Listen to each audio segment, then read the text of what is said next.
হাসপাতালে ৮০ ভাগ কাজই করে থাকেন আমাদের নার্সরা। যেখানে নার্সরা দুর্বল সেখানে স্বাস্থ্য সেবাও দুর্বল। আমিও করোনা আক্রান্ত ছিলাম। আমি সার্বক্ষণিক ওই ভয়ঙ্কর সময়ে আমার পাশে নার্সদেরকে পেয়েছি। প্রিয়জনদের ছেড়ে দিনের পর দিন কাজ করেছেন তারা জীবন বাজি রেখে। চেঞ্জ করেছেন আপনাদের কাঁধে স্টেথোস্কোপ, চোখে মুখে ক্লান্তির ছায়া, তবু আমি দেখেছি তাদেরকে অক্লান্তভাবে ছুটে চলছে করোনা রোগীদের সেবায়। হাসপাতালের প্রতিটি করিডোর, অপারেশন থিয়েটার থেকে শুরু করে আইসিইউ কিংবা সাধারণ ওয়ার্ড, সর্বত্রই চিকিৎসা সেবার জন্য, শুশ্রূষার জন্য তারা ছুটে বেড়ান।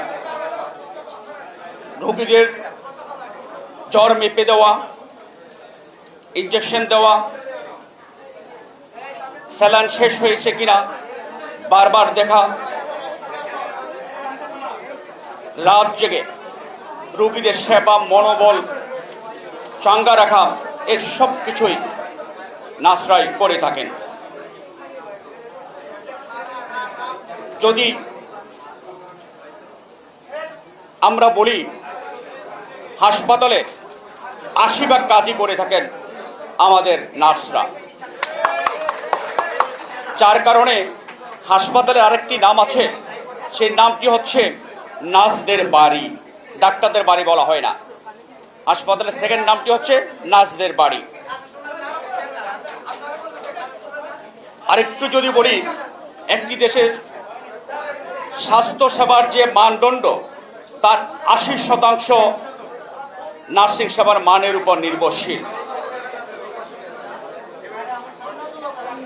পর্যালোচনা করে দেখা গেছে সিঙ্গাপুর, ভারত, ইংল্যান্ড, আমেরিকা কিংবা ব্যাংককে, অর্থাৎ যেসব দেশগুলোতে স্বাস্থ্য সেবার মান উন্নত, সেসব দেশে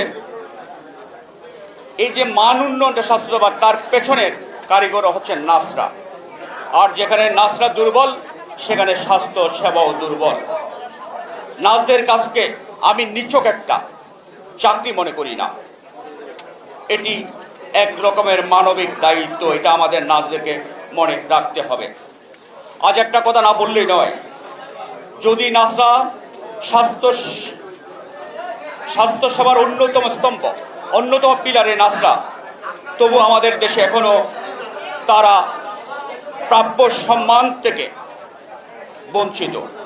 যে কথাটি আপনাদের লিখনিতে এসেছে, সম্মানজনক বেতন তারা পান না, কর্মে নিরাপদ পরিবেশ তারা পান না, নিরাপত্তার ক্ষেত্রেও নার্সরা সংকটে পড়েন। উন্নত দেশগুলোতে এই সংকটে তাদেরকে পড়তে হয় না, বিদেশে যান, নার্সদের অত্যন্ত সম্মানজনক বেতন। আর বাংলাদেশে তারা যে বেতনটি পান, বেঁচে থাকা খুবই কষ্টকর। এদিকে রিজভিও আছেন, ভবিষ্যতে বিএনপি ক্ষমতা, সেই বিষয়টি একটু নজর দেবেন বলে আমি আশা করছি। Society for nurses safety and রাইটসের কথা আপনারা জানেন, আপনাদের গবেষণা প্রতিষ্ঠান নার্সদের, তাদের জরিপে দেখা গেছে 92% নার্স কোনো না কোনো মানসিক সমস্যায় ভুগছেন।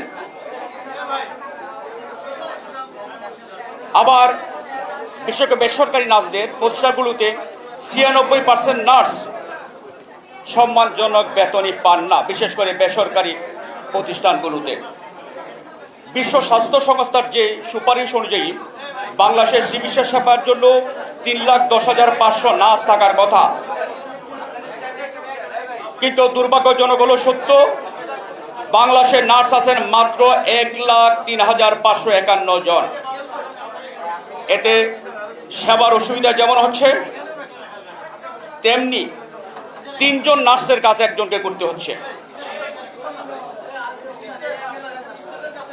আমি জানি না এই দিকে কেন আমাদের স্বাস্থ্য মন্ত্রণালয় বা সরকার নজর দিচ্ছেন না। আপনারা জেনে অবাক হবেন, প্রতি বছর বিভিন্ন সরকারি বেসরকারি নার্সিং ইনস্টিটিউটে মাত্র 36,240 জন শিক্ষার্থী ভর্তি হওয়ার সুযোগ থাকে, আর সেখান থেকে বেরিয়ে আসে 3 বছর কোর্স হিসেবে 10,000 থেকে 12,000 নার্স আপনার বেরিয়ে আসে। তাহলে এই নার্সের যে ঘাটতি সেটা আমরা পূরণ করব কিভাবে? এবং যে নার্সিং ইনস্টিটিউটগুলো আছে সেগুলোরও মান নিয়ে নানা ধরনের প্রশ্ন আছে। বিশ্ব স্বাস্থ্য, আমি শেষ করব, বিশ্ব স্বাস্থ্য সংস্থা বলছে একজন চিকিৎসকের বিপরীতে 3 জন নার্স থাকা হচ্ছে একটা আদর্শ। এটা রফিক ভাই আমাদের এখানে বড় ডাক্তার, তিনি জানেন। বাংলাদেশের চিত্রটা পুরোপুরি উল্টো। এখানে একজন নার্সকে কাজ করতে হয় 3 জন ডাক্তারের সাথে। পুরো চিত্রটা একেবারেই উল্টো। আবার প্রতি 5 জন রোগীর জন্য একজন নার্স থাকার কথা। বাস্তবতা হচ্ছে একজন নার্সকে সামলাতে হয় বাংলাদেশে 100 রোগীকে। কি অমানবিক! আবার বেতন তারা ঠিকমতো পান না।